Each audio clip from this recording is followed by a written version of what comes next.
ನಾನು ಬೆಂಗಳೂರು ಮೆಡಿಕಲ್ ಕಾಲೇಜಲ್ಲಿ H O D ಆಗಿದ್ದೆ. ಎಚ್ ಒ ಡಿ ನನ್ನ ಕೆಳಗಡೆ ಒಂದು 60 ಜನ ಇದ್ದರು. ನಾನು ಆ ಎಚ್ ಒ ಡಿ ಪೋಸ್ಟ್ ಬಿಟ್ಬಿಟ್ಟು ಜಯದೇವ ಆಸ್ಪತ್ರೆಗೆ ಯಾಕೆ ಬಂದೆ ಅಂದರೆ, ಸರ್ಕಾರದ ಸಂಸ್ಥೆಗಳಲ್ಲಿ ಕೆಲಸ ಮಾಡೋದು ಸ್ವಲ್ಪ ನಿಧಾನ. ನಾನು ಇಲ್ಲ ಅಂತ ಹೇಳಲ್ಲ, ಯಾಕಂದರೆ ಸರ್ಕಾರದಿಂದನೇ ನಾವು ಈ ಮಟ್ಟಕ್ಕೆ ಬಂದಿದ್ದೀವಿ.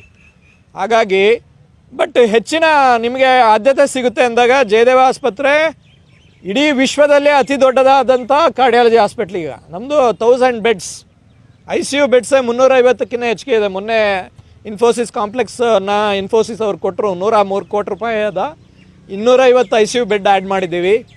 ದಯವಿಟ್ಟು ತಾವೆಲ್ಲ ನನ್ನ ನಂಬರ್ ತೊಗೋಬೋದು. ನಿಮ್ಮೆಲ್ಲರಿಗೂ ನಾನು ಬದುಕಿರೋವರೆಗೂ ಖಂಡಿತ ಫ್ರೀ ಸೇವೆಯನ್ನು ನೀಡ್ತೀನಿ. ಯಾಕಂದರೆ ಹೃದ್ರೋಗ ಅನ್ನೋದು ಭಾಳ ಅತಿ ಮುಖ್ಯ. ಹಾಗಾಗಿ ಯಾರು ಬೇಕಾದರೂ ನನ್ನ ನಂಬರ್ ತೊಗೋಬೋದು. ನಾನು ವಿಜಯನಗರದಲ್ಲಿ ಬುದ್ಧ ಗ್ಲೋಬಲ್ ಹಾರ್ಟ್ ಕೇರ್ ಅಂತ ಸಂಸ್ಥೆ ಇದೆ, ಮತ್ತು ಜಯದೇವ ಆಸ್ಪತ್ರೆಯಲ್ಲಿ